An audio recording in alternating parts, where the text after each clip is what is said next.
Morning, everyone. It's Tasha here with Tasha Talks to Teens. And in the theme of kindness, I wanted to propose a cycle for people. And this is what we know about humans, is that we all have a strong drive to be kind. But that drive is going to become stronger when we feel really connected to other people. And so this is sort of I'm going to tell you a love story, but this is sort of a flow chart that I thought would help illustrate that point. So we know that when we feel connected to someone, and usually that's through the heart, right? Someone that might have seen you in a way where you felt like you were accepted for who you were, no matter what. That maybe offered you some words of encouragement at a time when it was hard to see the good or the light at the end of the tunnel. And maybe it's sharing a tragic experience together, or building an amazing program together, that often through felt experience and shared experience, we can not only connect our hearts but feel closer to people. And when you're coming from a place of having a full heart, we get to show our best self to the world. And so therefore, that might be a place where kindness explodes. And we know that kindness is contagious, just like anxiety can be contagious. Achoo! And we don't want to be spreading anxiety around to people, especially right now. But kindness is kind of, how can we go wrong with that? And so research has shown that if I'm kind to someone, that person is more likely to be kind to someone, and that person is more likely to be kind to someone. So it jumps through three people. And so think of that beautiful wave that you're making in a pond. If you throw in an act of kindness, it's going to have that ripple effect that has the ability to connect with people again and again and again. How cool. And so the invitation today is going to be to add to our very beautiful branch of hope, or dream branch. And so my first one of the week was kindness. That was the 7-day kindness challenge. And yesterday, I'm calling it, I haven't written the poem yet, but it's going to be about growing roots so that we can grow into our best self. And today is around love story. And so that feeling of connection that we might have. And I'm hoping this is going to help foster a feeling of closeness, not only with us in this global online community, but also a sense of closeness that you carry around with you long through today, that's going to help you show up as being a kinder self and reminding you of how loved you are. And so when we feel that strong connection with another person, it's something that we can pull on as a resource when we need it. And I'm hoping that people will have a chance to do some writing today. And so at a time now, in terms of lots of us we don't have activities to go to, we don't have the same structure and time pressures. We have a lot of extra time on our hands to spend a bit of time being creative and writing. And so when you're doing creative writing, know that I am one of the world's worst spellers. It doesn't matter how hard I try and think, I just don't get spelling. And when you're doing creative writing, there's not a spell check on a piece of paper, and it's only for your eyes to see. So if you spell words with your own creative style, that is fine, because they're for you. And know that it really has the ability, when we start spilling out our thoughts and not worrying about editing and making it perfect and something that someone else is going to read, it has an ability to connect things that maybe we hadn't connected before, and wake up parts of ourselves and bring intentions to light that we might not have known of. And so, today I hope you find some time to write down a love story that you have. And I'm gonna tell you how it's gonna work, and then I'm gonna offer you a love story of my own. And so the directive is this: choose a specific example of an experience that you had with someone where you felt especially close and connected. This could be a time you had a meaningful conversation, gave or you received your support, you experienced a great loss or success together, or maybe you even witnessed a historic moment together. And once you've thought of that specific example, find a few minutes to write about what happened. And you might light your candle and have your symbol of a strength within you that's close at hand as you take some time to dip into this experience. And in particular, consider the ways in which this experience made you feel close and connected to the other person. And it reminds me of a young man that I met, it was probably about 10 years ago. And being a therapist, I see all sorts of people for different reasons. Mostly I work with youth though. That's sort of my niche and passion. And I was working at a clinic where people that were homeless or marginalized in some ways, like their families couldn't afford for them to come to see a counselor, or maybe they weren't connected with their families anymore and they had been in the foster care system. It was a place where they could come for medical support and youth support and a sandwich, and also see a counselor if they wanted to.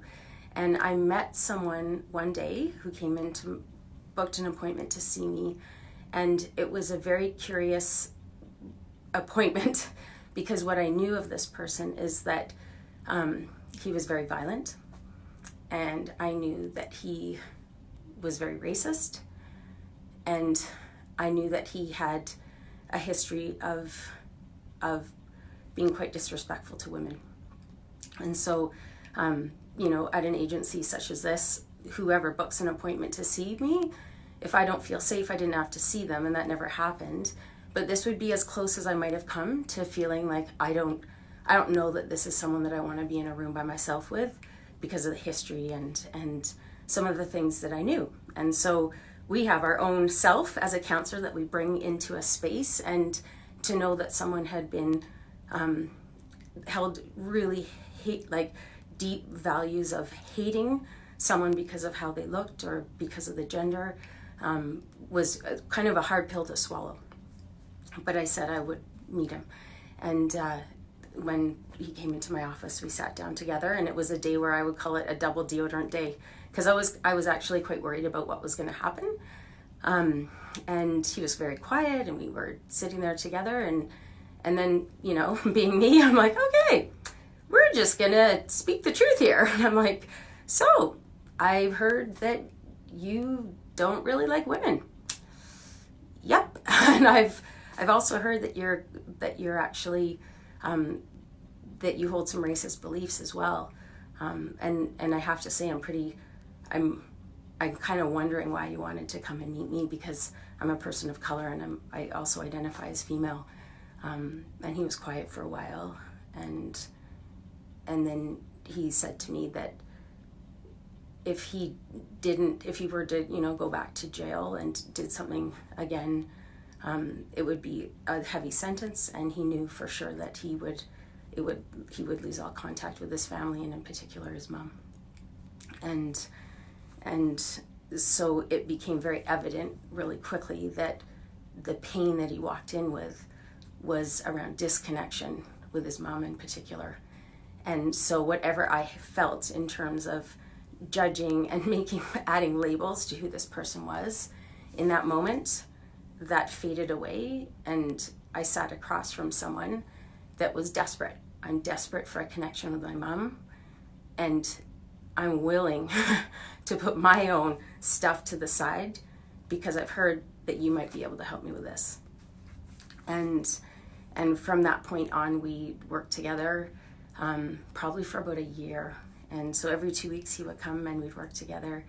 And he became taller. He became sparklier eyes. He started to have faith in himself and be able to manage his temper and make sense of some of the things that he had gone through in his life. And then one day when I came to work, he had his mom there with him.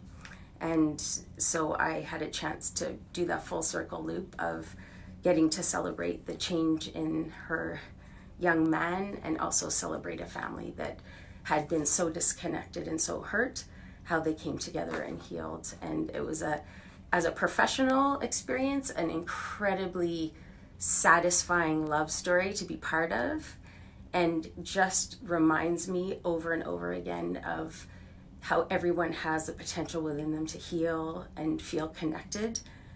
Everyone wants to feel, if they've got pain that they carry around, they want to find a way to release it and not have it hurt their life. And sometimes the person that is our guide to figuring out our way into our own heart and our own belief in ourselves and our own kindness is a pretty unlikely vessel. Whether it's a little stray dog that you bring home or someone that you thought you would have nothing to do with because of religious beliefs or lifestyle choices or the color of their skin.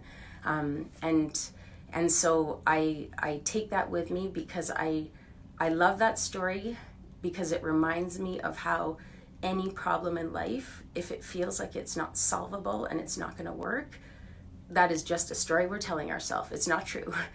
In any moment, we can put down what we thought was the truth, and if we can lean in and hear someone's pain from a place of non-judgment and being really open to seeing and hearing what's going on for that person and building some empathy, we cannot help but fall in love with whoever we're sitting across from. And when I think of our world and the political system and some of the discourse and disconnect that's happened over the last many years, and in particular over the last couple years, more than ever, we need to remind ourselves of those love stories so that we can lean into hard conversations and get to a place of resolution and healing and thriving together. And so I'm bringing us back to how we started. So please find your own story of where you felt really, really close to someone because of how maybe it was something you offered them, maybe it was something that someone offered you, or a shared experience. And take time to write about it, because there are values in who you are that will come out of that story. And maybe there are pieces of you that you kind of you got busy, you were distracted before, and you let them kind of fade out of your life. I'm inviting you to bring them back front and center, so that we can create a whole bunch of beautiful love stories together, and find a way to thrive through a time that's really uncertain. I have had so many beautiful messages from people. So I guess that's another little love story, and a way that I feel more connected is these Facebook Lives. People write really lovely, heartfelt messages to me about how it's impacted their life or something that it's reminded them of their past. And know that I really appreciate that feedback. It helps me feel more connected to this process. And then I'm more creative. There's so many C's we can use here. It adds to creativity. It adds to confidence. It adds to the courage to do something kind of risky. And so in some ways it's weird, but this is a super fun part of my day. And I hope for other people that watch and make this part of their day that it feels inspiring, and it feels like it's a good touch base each morning at 10 o'clock to decide how you want to point your day. And we can point it towards fear and closed off, or we can point it towards kindness and expansiveness and love. I'm going to leave you with a little bit of a poem that I shared last week, and it may grow as this, as my dream branch grows. So I want people to remember the butterfly, transforming from caterpillar to cocoon and then to butterfly again. We are going to emerge from this time in history to show our beautiful wings and flutter and fly as a global community. Until tomorrow, happy writing. May you be healthy. May you be well. May your heart be filled with peace. And I hope that you move through today with some ease. Mwah. Bye.